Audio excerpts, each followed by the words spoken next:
Hello guys, আসসালামু আলাইকুম। এই দেখেন একটা গাছ দেখাইতাছি। এই গাছটা হয়তো আপনি চিনবেন না, কিন্তু নাম বললে দিলে গাছটা চিনবেন। তো এই গাছটাতে কি হয় সেটা বলবো, আপনারা ভিডিওটা পুরোপুরিভাবে দেখলে বুঝতে পারবেন। এটা হচ্ছে সাজনা গাছ। যে সাজিনা আমরা তরকারি রান্না খাই এবং ডাল রান্না খাই, সেটা হলো সেই সাজনা গাছ। তো এই সাজনা গাছে কী কাজ হয় এই গাছটার কথা আমি বলবো, আপনারা পুরোপুরিভাবে ভিডিওটা দেখবেন আর মন দিয়ে শুনলেন। শোনার পরে কাজ করলে আপনাদের কাজ হবো।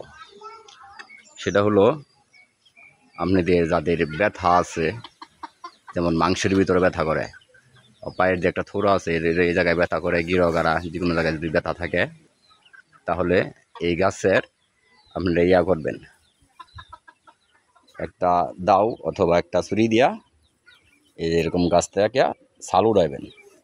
বেশি করে ছাল উড়াইয়া, যেমন ওই পাটার ভিতরে অথবা ব্লেন্ডারের ভিতরে পেঁয়াজ যেমন বাটে, এরকম করে পিস করে বাটবেন। এটারে বাটার পরে সম পরিমাণ অল্প একটু লবণ নিয়ে এটার লগে মিক্স করবেন। মিক্স করার পরে গাছের মেহেন্দি যেভাবে মানুষের হাতে দেয়, এরকমভাবে যে জায়গায় আপনি ব্যথা করবো সেই জায়গায় এটারে একটু হদল করে লাগাই রাখবেন। এইভাবে যদি আপনি অল্প কিছুদিন ব্যবহার করেন, তাহলে আপনার শরীরের যে কোনো জায়গায় যদি ব্যথা থাকে, যেই জায়গায় লাগাবেন সেই জায়গার ব্যথা আপনার ভালো হয়ে যাবে গা। তো এটা অনেক উপকারিতা এই মালিশটা, এটা আপনার ব্যবহার করেন, অনেক ভালো কাজ করব। অনেকে উপকার পেয়েছে, তো আপনারাও আশা করি উপকার পাবেন।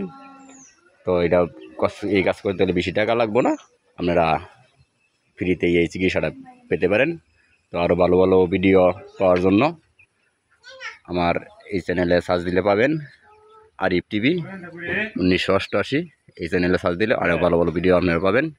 তো লাইক দিবেন, শেয়ার করবেন, কমেন্ট করবেন। তো ভালো থাকেন, আল্লাহ হাফেজ, আসসালামু আলাইকুম।